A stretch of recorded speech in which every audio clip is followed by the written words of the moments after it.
এখন দুপুর 12টা বাজে, আমার কিন্তু এখনও রান্না হয়নি, শুধু ভাতটা হয়েছে আর মাংসটা হয়েছে। তো আরিশাকে ওর পাপা এখন খাইয়ে দিচ্ছে।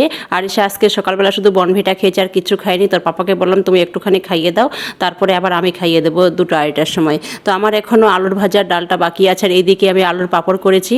তো পাঁপড়টা এখানে শুকাতে দিয়েছি আর একটুখানি বাকি আছে, তারপর শুকিয়ে যাবে। আমি 2 দিন আগে এই পাঁপড়টা করেছিলাম, 2 দিন খুব রোদ ছিল, আজকে একদম রোদ নেই, আকাশটা মেঘলা মেঘলা করছে, তো ভয়ের কোনো কারণ নেই। আমার আর পাঁপড়টা প্রায় শুকিয়ে গেছে আর একটুখানি বাকি আছে। কলকাতাতে এসে পাঁপড়টা আমি ফার্স্ট টাইম করলাম, ওখান থেকে মা মাসি ওরা পাঠিয়ে দেয়, তো এবারও করেছে, কেউ আসতে পারছে না বলে নিয়ে আসতে পারছে না, আর পাঁপড় শেষ হয়ে গেছে। আর এই পাঁপড়টা খেতে আমার খুব ভালো লাগে, খুব পাঁপড় খেতে ইচ্ছা করছিল, ওই জন্য এই পাঁপড়টা করলাম। দুপুরে খাওয়া দাওয়া করে রেস্ট নিয়ে এখন আমরা যাচ্ছি পার্কে। এখন বিকাল 5টা বাজে, তো আমরা রেডি হয়ে গেছি, একটু পরে আমরা বেরিয়ে পড়বো।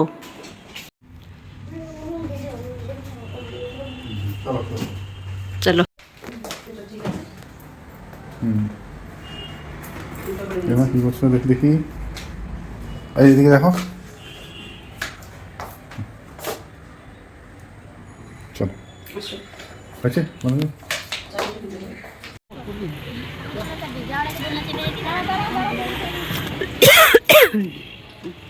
কই আরিশা উঠো।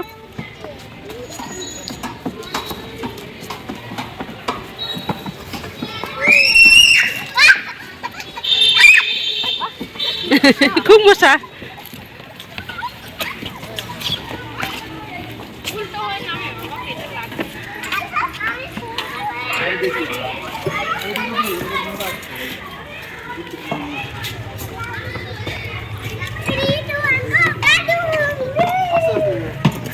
উঠা উঠা উঠা, আমি ভিডিও করছি, উঠা। আগে ভয় করতো।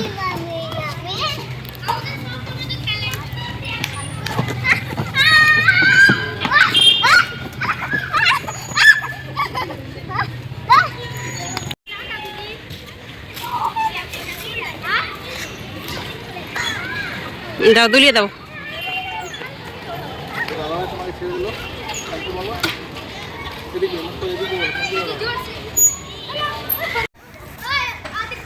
বাবা এদিকে তাকাও মাম্মাম।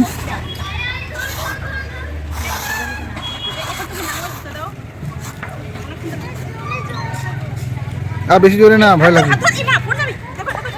ওটা ধরো ধরো, এই ধরো শেকলগুলো।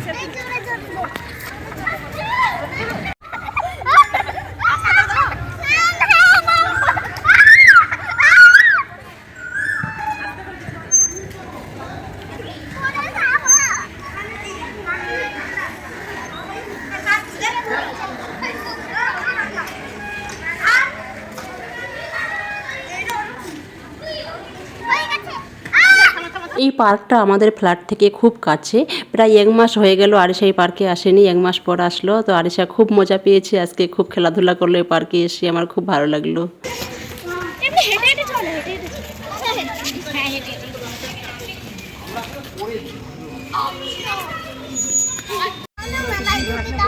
যাবো